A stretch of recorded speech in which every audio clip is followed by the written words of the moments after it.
শুভ সকাল সবাইকে, নমস্কার সবাইকে। আমি পম্পি চলে এসেছি আবারও নতুন একটা ভিডিওর সাথে। আজকে মাদার্স ডে। তো আজকে সকাল থেকেই শুরু হয়েছে আমাদের ঘরে খুব সুন্দর একটা দিন। যেহেতু রবিবার, বানিকারও স্কুল ছুটি ছিল, তো সকালে বানিকা আমাকে 1 কাপ চা বানিয়ে দিল।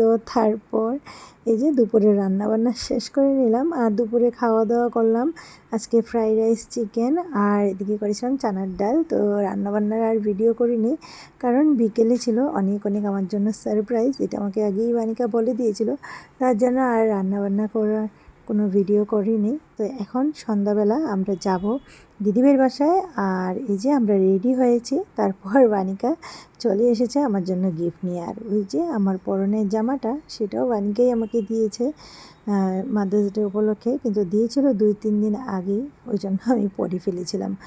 তারপর এই যে আমাকে একটা সারপ্রাইজ গিফট দিল, খুলে দেখলাম এর মধ্যে আছে চকলেট। তো আমরা 3 জনে মিলে একটু চকলেট খেয়ে এই যে বেরিয়ে পড়লাম দিদিভাই বাসায় যাওয়ার উদ্দেশ্যে।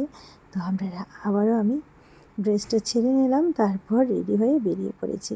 আর এই যে দেখুন আমাদের ঘরের সামনে যে ব্রিজটা হচ্ছে, ব্রিজের খামগুলো কি সুন্দর করে শুরু হয়ে গেছে। আর মোটামুটি বেশি দিন নাই, ব্রিজটার কাজগুলো সব হয়ে যাবে, তারপর ওপেনিং দিয়ে দিবে ব্রিজটা।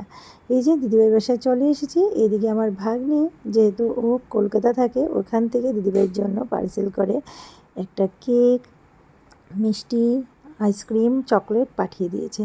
তো দিদিভাই বললো বানিকাকে, তুমি আসো, তারপর আমরা মিলেমিশে কেক কাটবো। তো আমার শাশুড়ি মাও এখানেই আছে দিদিভাইয়ের বাসায়, আর আমরাও এসে পড়েছি। এই যে দিদিভাই কেকটা কেটে নিয়েছে, আর এদিকে আমার ভাগ্নিও ভিডিও কল করেছে। ও এই যে আমার ভাগ্নি, ও ভিডিও কলে কথা বললো। তারপর এই যে আমার বানিকা কেকটা আমাকে খাইয়ে দিচ্ছে। তো এখানে তো কেক আনা হয়েছিল, ওই জন্য আমি আর ঘরে কেক আনতে মানা করেছিলাম, তার জন্য কেক আর আনা হলো না। তো কেক টেক খেয়ে এদিকে দিদিভাই শুরু করে দিয়েছে নাড়ু বানাতে।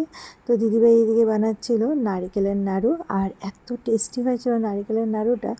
তো দিদিভাই মোটামুটি সব কিছু করেই রেখেছিল। তারপর এসে দেখলাম সব কিছুই শেষ, এখন শুধু নাড়ুটা গোল গোল করা হবে।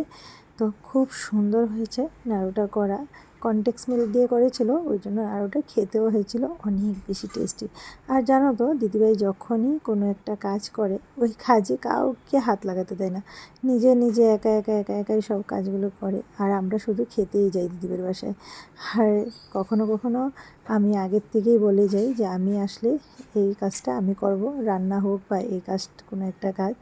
আর দিদিভাই বলল আজকে তোমার আর হাত লাগানোর দরকার নেই, আমি নিজেই করি। তো দিদিভাই নাড়ুগুলো সব করছিল, আগে সব কিছু রেডি করে নিয়েছে, তারপর নাড়ুগুলো গোল গোল করছিল। তো এই যে নাড়ু সব হয়ে গেছে রেডি, দেখে বলবেন কেমন হয়েছে। নারকেলের নাড়ু ছিল, আর খেতে ছিল অনেক বেশি টেস্টি। আর ওটা দেখে বলবেন কেমন লাগলো, খেতে তো ছিল অসাধারণ টেস্টি। তো এই যে দিদিভাইয়ের নাড়ু সব হয়ে গেছিলো রেডি, আর আমরাও খেয়ে নিয়েছি। তারপর রাত্রে খাওয়া দাওয়া করে আমরা এখন বেরিয়ে পড়বো ঘরের উদ্দেশ্যে। তো চলুন, এই যে আমরা বেরিয়ে পড়েছি, এখন প্রায় 9:30 উপরে বাজে। আমরা এখন ঘরে যাচ্ছি, আর কালকে আবার স্কুলও আছে বানিকার, তাই তাড়াতাড়ি আসছি। এদিকে বানিকা বললো আমার জন্য কিছু গিফট নেওয়ার বাকি আছে। তো চলুন, ওর সাথেই ভিতরে ঢুকে গেলাম দোকানের। আর দোকানে গিয়েও বলছিল একটা কেক নিতে, তবে আমি কেক নিইনি, কারণ কেকটা আমার একটা তো খাওয়া হয়েছে, ওই জন্য আমার আর কেক নেওয়ার ইচ্ছা ছিল না। আমি ভাবলাম ওই টাকা দিয়ে 3 জনের জন্য আইসক্রিম নিলাম, আর এই যে একটা পিৎজা নিলাম, আর সাথে নিলাম বানিকার জন্য চকলেট, আর নিয়েছি একটা কেক। ও খুব কেক বলছিল, তো ভাবলাম একটা ছোট্ট কেক একটা নিই। তো যাই হোক, সব কিছু নিয়ে ঘরে এসে সাজিয়ে নিলাম। আর এই দেখুন বানিকা এতগুলো গিফট আমাকে দিয়েছে। আর আপনারা কারা কারা আজকে মাদার্স ডেতে কী গিফট পেয়েছেন নিশ্চয়ই কমেন্টে জানাবেন। তা আমার বানিকা আমাকে সব কিছু সময় এইভাবেই ছোটো করে গিফট দেয়, আর আমার খুবই ভালো লাগে। তো এই ছিল আজকের ছোট্ট ভিডিও, কেমন লাগলো নিশ্চয়ই জানাবেন। আমার ভিডিও ভালো লাগলে একটা লাইক করে আমার পাশে থাকবেন।